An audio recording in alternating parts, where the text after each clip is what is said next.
Welcome to The Block. I'm Emily Proud. Carl Reed and Blake Brockermeyer are here as well. And let it be known that on October 3rd, 5 Power 5 head coaching positions are now open. The latest, Paul Chryst at Wisconsin. Now, the Madison native was fired following a 2-3 start to this season.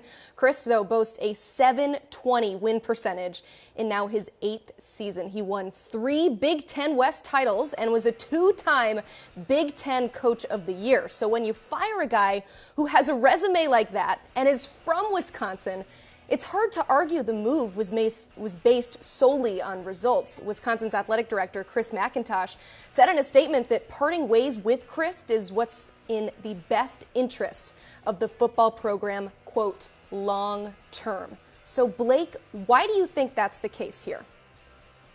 Well, I think what I've been hearing is that Wisconsin's going to target Kansas coach Lance Leipold as their next head coach.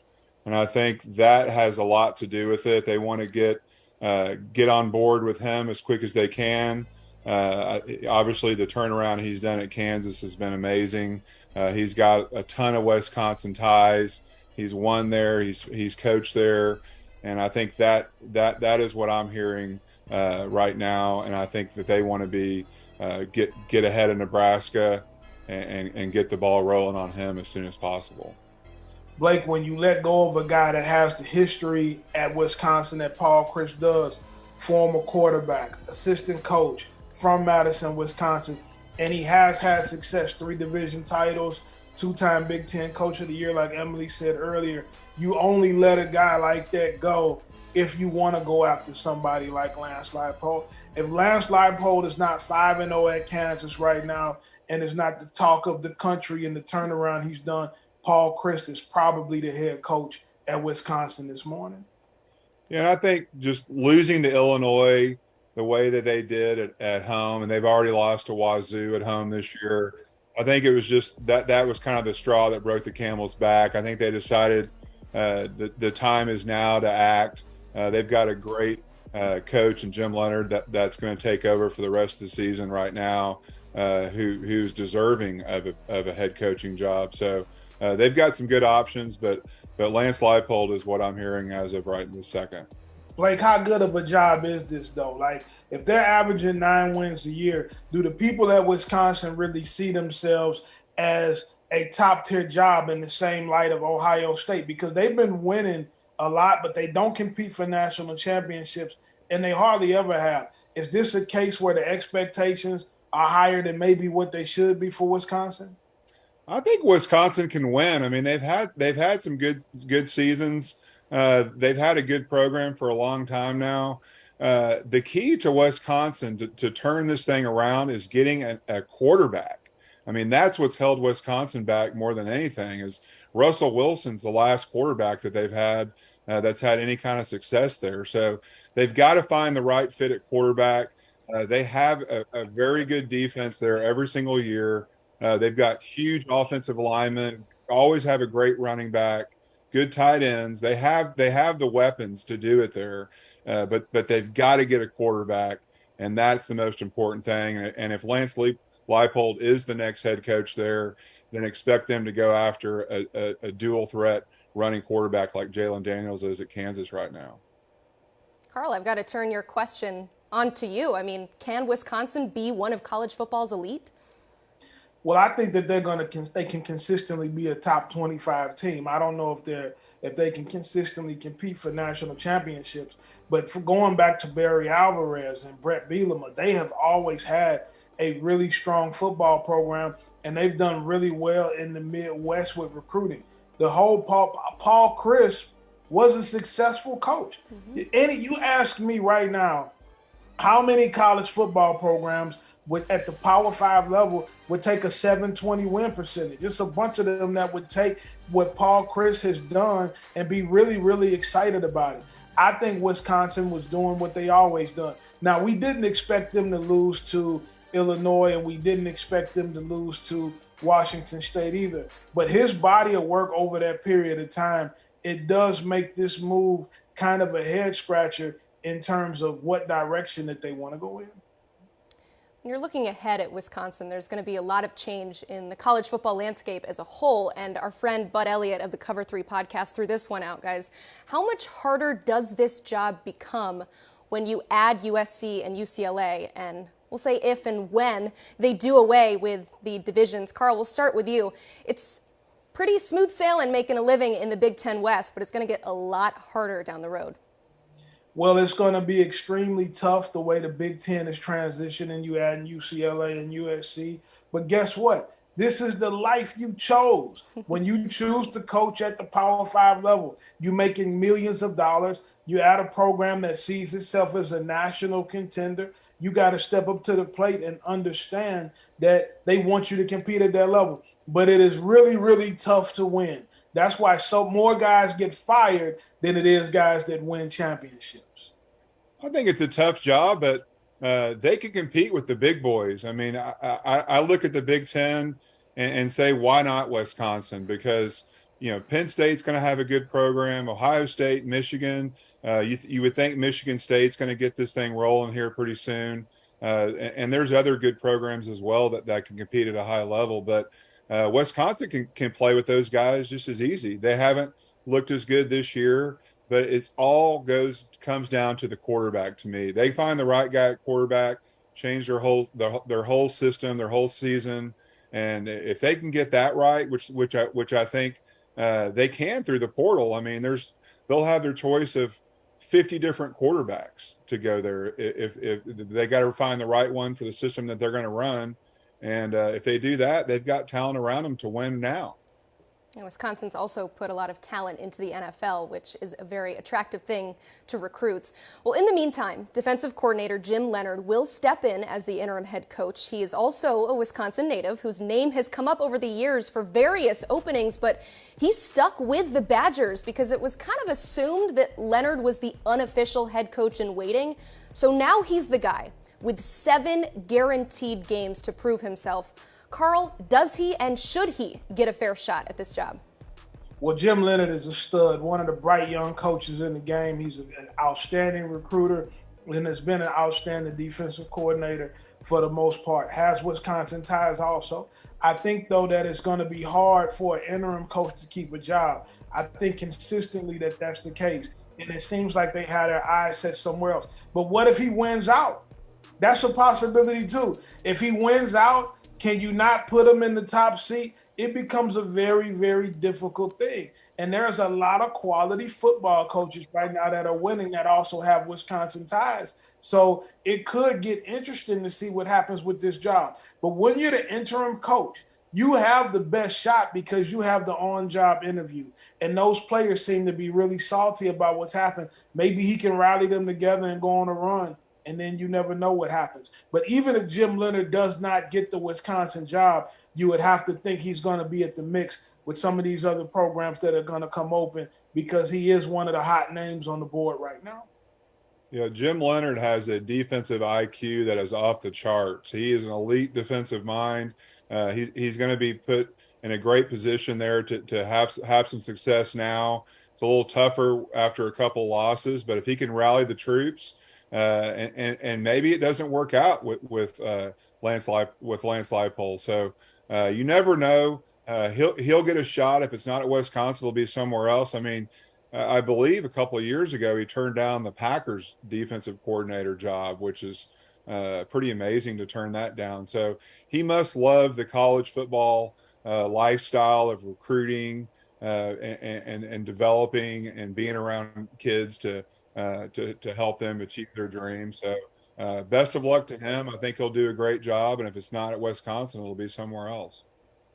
As far as the schedule lays out, it is pretty manageable. They've already faced Ohio State. They don't have to play Michigan. They don't have a single ranked opponent left this season. So he definitely does have the chance to prove himself. Well, the other Power 5 job that came open this weekend, Colorado firing Karl Dorrell in his 3rd season. Now this following an 0-5 start to the year. Now the Buffs actually coming off its closest game of the season, in which they lost to Arizona by 23 points. New era in Colorado. Well, now that we got our weekly coaching news segment out of the way, it is time for the good, the bad, and the ugly from week 5. Down 17-0 in the second quarter, LSU scored 21 unanswered on Auburn to prove that they were the top Tigers on Saturday. Now, following the loss to Florida State Week 1, LSU quietly rattled off 4 straight wins. Brian Kelly said after the game it was, quote, a culture and program win. So, Carl, how is the culture and this program different under Kelly? Well, it has to be stronger because those are the games before that LSU tapped out on in the past. And when they were down 17-0, it kind of looked like this is the same old LSU. But those guys continued to play extremely hard. They rallied together. Their coaches made excellent adjustments, and they came back and they closed out and beat Auburn. And this is a huge win for them. I think it gives them a lot of confidence going down the stretch. They got big games coming up to finish the season, but those are the kind of games that you have to win if you want to be a championship program. And it shows why LSU went out and spent the money it did to get Brian Kelly to Baton Rouge. Blake, you like what you've seen down in Baton Rouge to start the season? Yeah, they've done a great job defensively. They've got a lot of talent. I think they're winning a lot of games at the line of scrimmage. I think their defensive line is one of the tops in the country. Jaylen Daniels has been electric with his legs, even better than I would have imagined. But they've still got some tough games ahead. They beat Auburn, which is probably the worst team in the SEC West. So, but it's a great win, like Carl said. In years past, LSU would have probably folded up. So I think Brian Kelly's done a really good job there so far. They'll probably take a few lumps this year before it's over with, but he's got that program headed in the right direction for sure. Yeah, the 8th-ranked Volunteers head to Baton Rouge this weekend. That's definitely a different test than what they faced against Auburn this past weekend. Well, despite the epic feud between Jimbo and Saban prompting everyone to circle October 8th back in the offseason, and despite the last, or what could be one of the last, Big 12 Red River showdowns happening this weekend, guys, College game day is headed to Lawrence, Kansas. Blake, I know they're your good, but is it safe to say that the Jayhawks are great? I don't know if they're great, but they're a lot better than they've been in the last decade. I mean, the last time that Kansas was ranked, it was October of 2019. Ooh. So that's a long time to have your program kind of fallen by the wayside. So Lance Leipold's done an amazing turnaround job there. They're 19th in the country. They finally are getting their due to get ranked. Like we talked about, they're on game day this week against TCU. So amazing job by the Kansas coaching staff and the players for buying in. They've been a fun team to keep up with and watch. Their schedule is going to continue to get harder as the season goes on, but it's just been an incredible job by them, and it's been fun to watch. I was talking to one of the Kansas assistants in their personnel department this summer, Blake, and he told me that Kansas was primed to have a huge year, and he predicted that they would start the season like this, and potentially he even said he can see them winning 10 football games. Lance Leipold has done a great job breathing life into this program, a program that has been abysmal for decades. But, I mean, you got to go back to Mark Mangino the last time we even remember talking about Kansas football, unless we're talking about the futility of it. So they're in a great position right now. It's why everybody is talking about Lance Leipold with these jobs when you talk about Wisconsin and when you talk about Nebraska, because the feeling has to be throughout the country. If you can win at Kansas, you can win anywhere. This is your good, but one of the uglies might be the Kansas Jayhawk fans need to potentially be prepared to have another guy leading their program, because the powers that be in college football are going to come after this coach with an open checkbook, full steam ahead. Yeah, it's kind of bittersweet. They're having a lot of success right now, but they're here in their coach's name, talked about with a lot of other jobs out there. But guys, Kansas is fun to watch. Yes, we got to give credit to the head coach, but I got to give some credit to the quarterback. Jaylen Daniels is absolutely electric. And again, Blake said this a few weeks ago, and it bears repeating. Kansas is fun.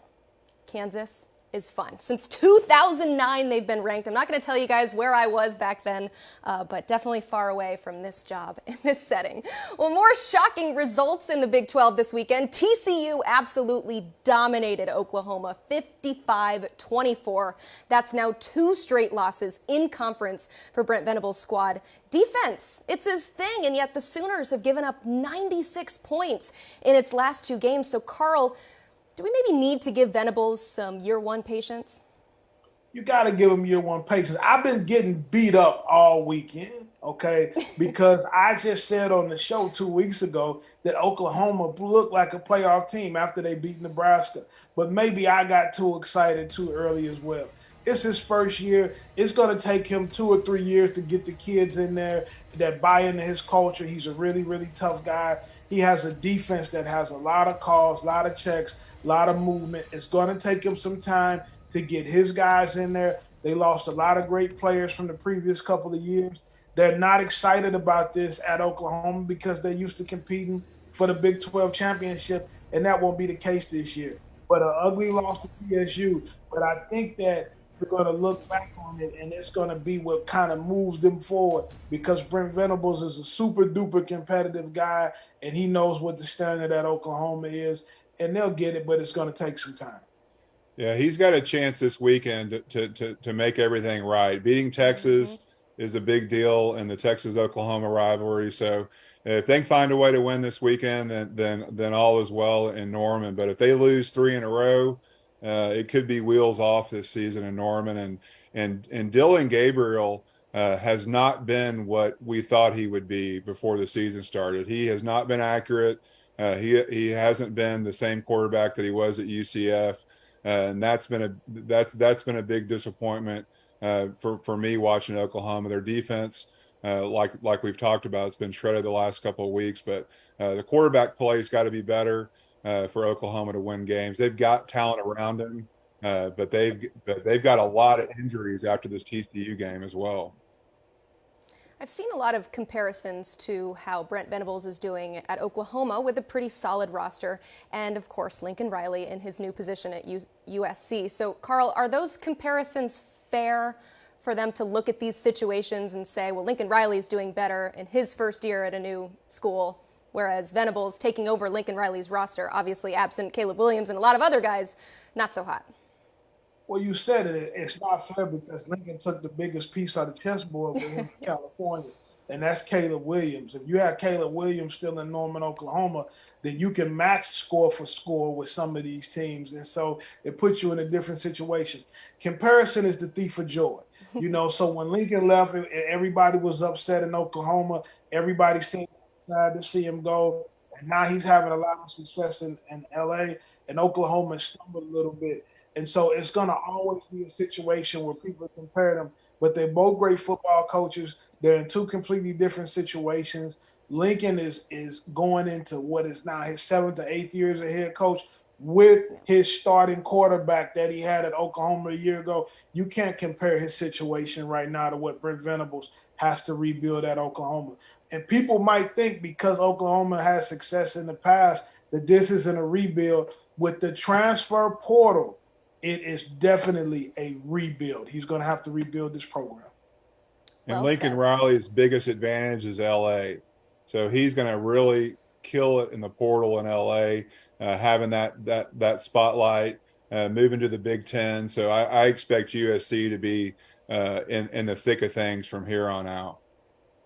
Well, Blake, your bad needs a little bit of setup here. Through 53 games, Jimbo Fisher is 37-16 at Texas A&M. Now, that is the exact same record as former coach Kevin Sumlin. That's what he had through 53 before he was eventually fired. Now, Paul Feinbaum said Texas A&M's top boosters might be willing to pay Jimbo Fisher's massive buyout if things continue to trend poorly. But just how massive is it? $95.6 million. It is the largest buyout in history by a mile. No one has ever had one of over 50. Now, I know there's a lot of oil money in the Lone Star State, but still, firing Jimbo seems like a bit of a stretch given that $95 million figure. So, Blake, what steps do you think will be taken outside of letting Jimbo go? Well, Jimbo's not going anywhere. They're not going to fire Jimbo Fisher after one bad year. The year's not over with. They look to be an 8-4 type team again this year, which they've consistently kind of been. So they need to revamp their offensive coaching staff. You're going to see a lot of changes offensively for them. Jimbo's making $9 million a year. And they're going to have to put some funds into their coaching staff. So I expect them to hire a very big name offensive coordinator, hopefully with a lot of great history and development with quarterbacks. They've got some talent on offense, but if they keep losing, the transfer portal is going to fill up quickly after the season, and they're going to have to kind of get a restart. But they got a chance this weekend going to Alabama, a team that they beat last year at home, to get things rolling again. That win last year seemed to really energize the fan base and the recruiting. So we'll see what happens, but I expect a lot of changes in College Station after the season, both on the staff and with the roster. You would have to really, really hate a guy to cut him a check for $95 million to go away. And I don't know anybody, as rich as some of those guys are, I don't know that anybody dislikes Jimbo that much. He has done a great job recruiting.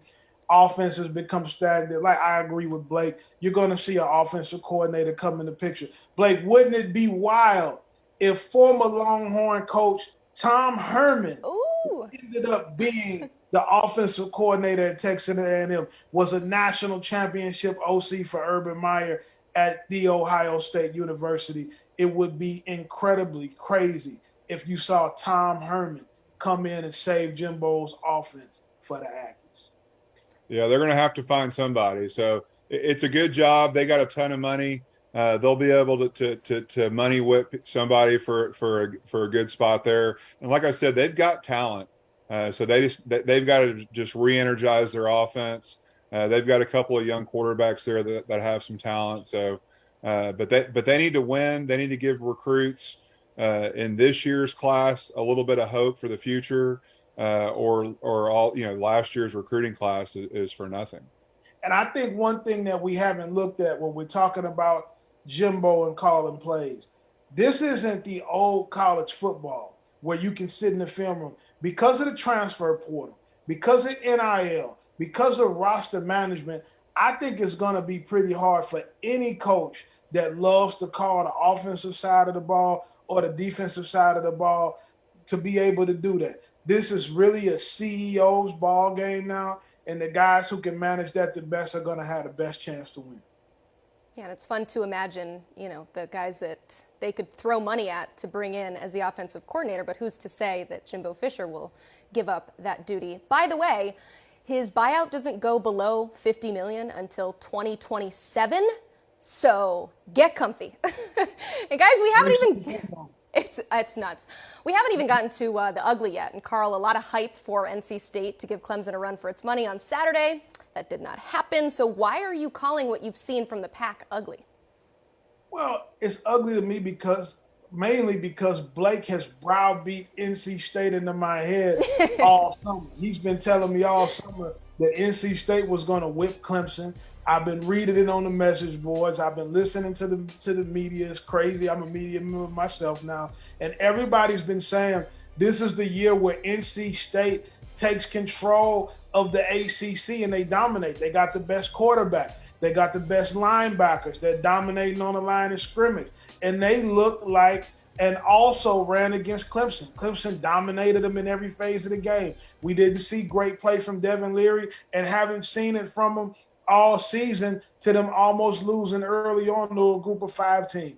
And so there was a lot of talk going in about NC State being the real deal, but so far it's looked like fool's gold. Yeah, they definitely haven't played up to their standard. I think that they have been a little bit disappointing. I knew week 1 after watching them versus East Carolina that this probably wasn't the team that I thought it was going to be. But playing at Clemson at night's hard. They're a way better team at home, and it's still a long season. So North Carolina State still has a chance to maybe get in it. It's unlikely, but they're definitely probably not a playoff caliber team. That's for sure.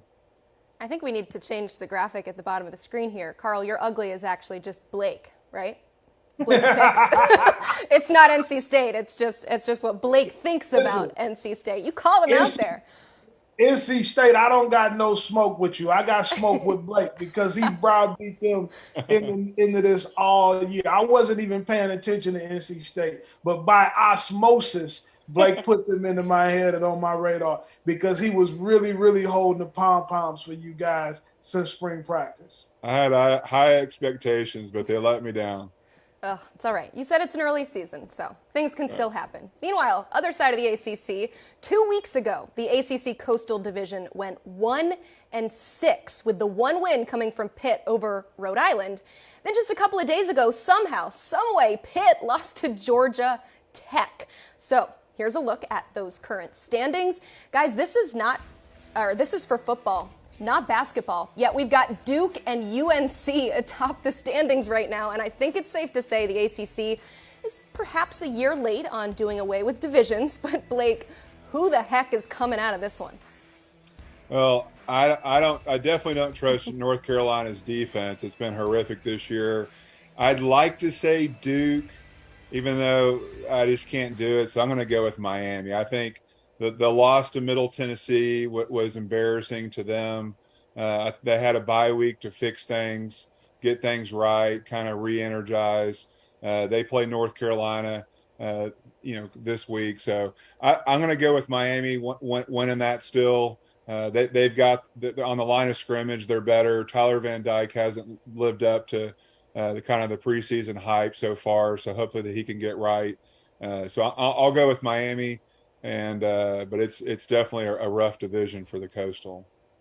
I wish the viewers could see your face when you were trying to pick it. We had the graphic up, but you were like, I think Miami. I don't really feel great about it. We got to give some shout outs to Drake May, though. Although that defense for UNC is not great, he has certainly done his part in overcoming that. A 19-1 touchdown to interception ratio. Dark horse Heisman, perhaps? Maybe? Carl? You were opening your mouth. That far. Okay. I wouldn't go that far. But the young fella is balling. But when I look at those standings, the only thing that it says to me is that Clemson is going to win the ACC again and be in the college football playoffs. That's all I see when I see the standings from the other side of the division. Could you imagine though, Carl, if let's say Miami wins the Coastal and ends up beating Clemson in the ACC championship game? Could you imagine that happening? I mean, it could happen. I'm going to go with no. I'm going to tell you what, that would be a shocker right now. That'd be crazy. Hey, any given Saturday, we see this every week. Anyone can beat anybody. All it takes is one day to be off, and your season can be ruined. So it'll be interesting to see how it all plays out. But I would definitely put my money on Clemson right now with Carl.